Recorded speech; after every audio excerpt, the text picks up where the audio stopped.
पश्चिम बंगाल में राजनीतिक वातावरण तब अधिक संदिग्ध हो गया जब न्यायिक दंडाधिकारी लोगों की टीम को बंधक बना लिया गया था।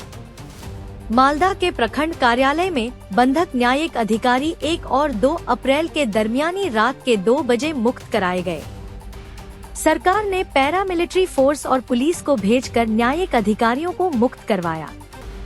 बुधवार की दोपहर 3:30 बजे विशेष चुनाव संशोधन के मामले में लोगों ने न्यायिक अधिकारियों को घेर लिया था। जानते हैं कि सुप्रीम कोर्ट ममता बनर्जी द्वारा दायर याचिका पर सुनवाई कर रही है।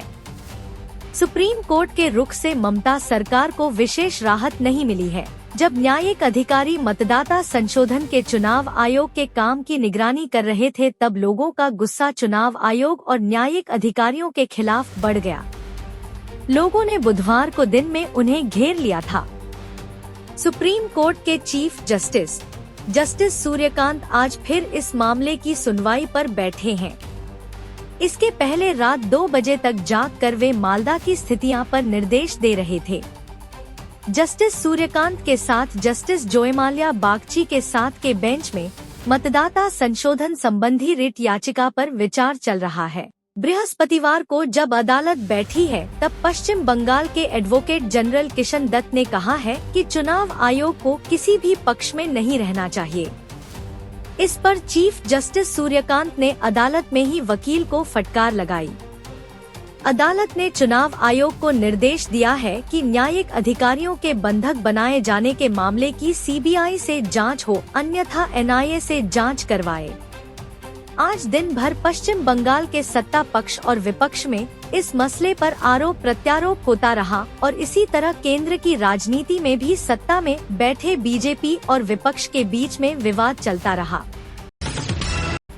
नालंदा में मंदिर भगदड़ में लोगों की मौत के बाद सरकार सक्रिय हो गई है। लोगों का आरोप था कि मंदिर के पुजारी वहां जमा भीड़ की चिंता नहीं कर रहे थे। वह पिछले दरवाजे से लोगों को पैसे लेकर घुसा रहे थे और दान पर उनका बहुत अधिक ध्यान था। मंदिर के 4 पुजारी के गिरफ्तारी के बाद किसकी गिरफ्तारी आएगी, यह आज का ताजा हड़कंप है। बिहार में नीतीश कुमार की जगह पर नया मुख्यमंत्री 14 अप्रैल के बाद शपथ लेगा या फिर खेला होगा, यह राजनीतिक गलियारे की ताजा चर्चा है। नीतीश मंत्रिमंडल के सदस्य और नीतीश कुमार के करीबी श्रवण कुमार ने यह दलील दी है। नीतीश कुमार ने नियम के अनुसार विधान परिषद सदस्यता छोड़ दी है, परंतु श्रवण कुमार ने कहा कि नीतीश कुमार हमारे सर्वमान्य नेता हैं। मुख्यमंत्री पद से कब इस्तीफा देंगे, हम अपने सर्वमान्य नेता से हम नहीं पूछ सकते। उन्हें कब और क्या करना है यह नहीं कह सकते। मुख्यमंत्री पद से वे अपनी मर्जी से इस्तीफा देंगे। राज्यसभा सदस्य रहते हुए 6 महीने तक मुख्यमंत्री पद पर बने रहने में कोई कानूनी बाधा है या नहीं, इस पर अनुमान लगाए जा रहे हैं। सामान्य तौर पर नियम है कि कोई राज्यसभा सांसद मुख्यमंत्री शपथ लेने के 6 महीने तक मुख्यमंत्री रह सकता है। 2 सदन का सदस्य एक साथ 15 दिनों तक नहीं रह सकते, इसलिए विधान परिषद से उन्होंने इस्तीफा दे दिया है। इसका यह मतलब नहीं कि मुख्यमंत्री पद से वे तुरंत इस्तीफा दे देंगे। देखिए, अभी नीतीश कुमार जी बिहार के मुख्यमंत्री हैं और जब तक मुख्यमंत्री है तब तक कोई बात इधर उधर की नहीं हो सकती है। और मुख्यमंत्री पद से अगर प्रत्याग करेंगे नीतीश कुमार जी, और प्रत्याग करने के बाद जो नई सरकार बिहार में बनेगी उसमें नीतीश कुमार जी की भूमिका अहम होगी। देखिए, इस्तीफा देना तो उनके अपने हिसाब में उनके है, कब क्या करेंगे नहीं करेंगे, वो हम लोग के सर्वमान्य नेता है, उनको से कौन पूछने जाता है कि कब इस्तीफा करिएगा, कब तक रहिएगा। लेकिन संवैधानिक जो प्रक्रिया है उसमें है कि अगर किसी 2 सदन के एक बार सदस्य आप हैं तो एक सदन से प्रत्याग करना है 15 दिन के अंदर। तो विधान परिषद की सदस्यता से उन्होंने त्यागपत्र दे दिया और अब राज्यसभा में 9 तारीख के बाद शपथ ग्रहण होगा। तो 9 तारीख के बाद जब शपथ ग्रहण होगा तो शपथ ग्रहण के बाद 6 महीने तक कोई भी व्यक्ति जिस पद पर है उस पद पर आसीन रह सकते। आदिवासी मजदूर किसान वाहिनी नाम से बांका में गांव का संगठन बनेगा। संगठन निर्माण समिति का गठन जिले के चांदन ब्लॉक में हड़खार में हुआ। यहां असम धर्मशाला के सभागार में जिले के आधा दर्जन प्रखंड के गांव से प्रतिनिधि आए।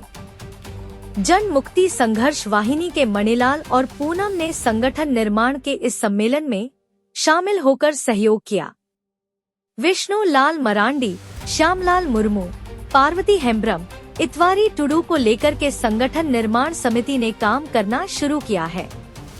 श्यामलाल मुर्मू को आदिवासी मजदूर किसान समिति का संयोजक चुना गया। इस संगठन का सबसे पहला मकसद बांका जिले के जंगलों में आदिवासियों और अन्य परंपरागत निवासियों को उनके अधिकार के लिए संगठित करना है। वन अधिकार कानून और अन्य के द्वारा परंपरागत रूप से बसे लोगों को उनके अधिकारों की मान्यता दिलाने को पहले मसला बनाया गया है। चला चली की बेला में नीतीश कुमार की सुरक्षा व्यवस्था अपग्रेड कर दी गई है। उन्हें अब Z+ श्रेणी की सुरक्षा दी जाएगी और जब वे मुख्यमंत्री पद पर नहीं रहेंगे तब भी Z+ सुरक्षा जारी रहेगी। केंद्रीय गृह मंत्रालय ने बुधवार को यह नया निर्णय घोषित कर दिया। राज्यसभा में शपथ लेने के बाद 6 महीने तक मुख्यमंत्री बने रहने का अधिकार है। इस तरह की बात अब नए सिरे से उठ रही है। यहाँ भी श्रवण कुमार ने कहा कि बिहार में नीतीश मॉडल पर ही शासन चलना है और मुख्यमंत्री नहीं रहने पर भी वे बिहार के निर्माण की भूमिका में इस तरह बने रहेंगे। क्योंकि सुरक्षा के बात तो होनी ही चाहिए। ये सुरक्षा मुख्यमंत्री और मंत्री के पद से जुड़ा हुआ नहीं है, वो सुरक्षा व्यक्ति से जुड़ा हुआ होता है। अगर किसी भी व्यक्ति और किसी भी व्यक्तित्व पर अगर कोई परेशानी और दिक्कत समझ में प्रशासन को आती है, विभाग को आती है, सरकार में बैठे लोगों को आती है, तो ऐसी व्यवस्था की जाती है और ये किया जाना बहुत अच्छा है, ठीक है। नीतीश मॉडल नहीं, सम्राट मॉडल चलेगा बिहार में आगे। नहीं, बिहार में तो जो मॉडल चल रहा है, अगर 20 वर्षों में नीतीश कुमार मॉडल से अगर बिहार की तरक्की हुई, बिहार में अमन, बिहार में शांति, बिहार में प्रेम, बिहार का विकास अगर हुआ है और बिहार के लोगों का भरोसा अगर बढ़ा है तो नीतीश कुमार जी के काम से बढ़ा है, तो नीतीश मॉडल ही बिहार में चलेगा। और आगे भी बिहार को अगर तरक्की करना है, बिहार को टॉप 5 राज्य में खड़ा करने का जो संकल्प है नीतीश कुमार जी को का, तो इस संकल्प को तभी पूरा हम लोग कर पाएंगे जब नीतीश कुमार जी की सोच से, उनकी विजन से बिहार को आगे बढ़ाएंगे। चिराग पासवान ने पटना एयरपोर्ट पर यह सवाल उठाया है कि बिहार से बाहर जाकर तेजस्वी यादव बिहार की गरीबी की चर्चा कर रहे हैं। चिराग पासवान ने कहा कि उन्हें यह भी कहना चाहिए कि उनके परिवार बिहार की इस गरीबी के लिए जिम्मेवार है। दूसरे राज्य में जाकर नेता प्रतिपक्ष चुनावी लाभ के लिए अपने ही गृह राज्य को बदनाम करने का काम कर रहे हैं। और अगर दूसरे राज्य में जाकर अगर उनको ये बताना पड़ रहा है कि बिहार सबसे गरीब राज्य है, तो बिहार को गरीब बनाने वाला और बनाए रखने वाले की भूमिका में कौन लोग थे, ये जवाब भी तेजस्वी जी को देना चाहिए था। वहाँ पे बताना चाहिए था कि मेरी पार्टी, मेरा परिवार जिम्मेदार है बिहार को पिछड़ा बनाने के लिए। राजद के 90 के दशक का शासनकाल जिम्मेदार है। इसके साथ ही चिराग ने नीतीश के पक्ष में पत्रकारों को कहा, नीतीश जी को Z+ श्रेणी की सुरक्षा दी गई है। चिराग पासवान इसे नीतीश के मान सम्मान से जोड़ते हैं और कहते हैं कि राज्य में रहें या केंद्र में जाएं, उनके मान सम्मान की रक्षा की जाएगी। देखिए, मुख्यमंत्री जी के कद को, उनके अनुभव को और उनकी सीनियरिटी को मद्देनजर रखते हुए केंद्र सरकार और बिहार सरकार भी जो नए नेतृत्व में शपथ लेगी, दोनों सरकारों के द्वारा मौजूदा मुख्यमंत्री नीतीश कुमार जी के मान सम्मान के साथ कतई कोई समझौता नहीं किया जाएगा। रेल यात्रा में सुरक्षा के इंतजाम पहले से सुधर गए हैं, परंतु एक गिरोह के लूटपाट के बाद एक महिला की मृत्यु हो गई थी। आरपीएफ ने टाटानगर स्टेशन से जहर खुरानी गिरोह को पकड़ा है। मार्च के दूसरे सप्ताह में चंबल एक्सप्रेस से जनरल बोगी में पति के साथ एक महिला यात्रा कर रही थी। भीड़ के कारण वह जनरल बोगी में ऊपर के बर्थ पर सो गई थी। इसके बाद एक गिरोह के 7 सदस्य कोदरमा स्टेशन पर पकड़े गए हैं। यह गिरफ्तारी इसलिए हुई कि चंबल एक्सप्रेस के इस वारदात में महिला के चांदी के गहनों को लूट लिया गया था। जब वह महिला बेहोशी में अस्पताल में भर्ती की गई तो वहीं उसकी मृत्यु हो गई। इसके बाद आरपीएफ ने सभी स्टेशन के सीसीटीवी फुटेज पर समीक्षा करके साधु वेश के गिरोह का पता किया था। देखिए पूरी खबर। ये पूरा मामला 10 से 11 मार्च की रात का है, जब गाड़ी संख्या 20975 चंबल एक्सप्रेस के जनरल कोच में एक महिला अपने पति के साथ धनबाद से बांदा जा रही थी। भीड़ ज्यादा होने के कारण महिला ऊपर की बर्थ पर सो गई। इसी दौरान साधु के वेश में एक आरोपी उसके पास पहुंचा और प्रसाद के नाम पर लड्डू दिया। लड्डू में नशीला पदार्थ मिला हुआ था, जिससे महिला बेहोश हो गई। इसके बाद आरोपी महिला के पास से करीब 4000 रुपए नगद और चांदी के गहने लेकर फरार हो गया।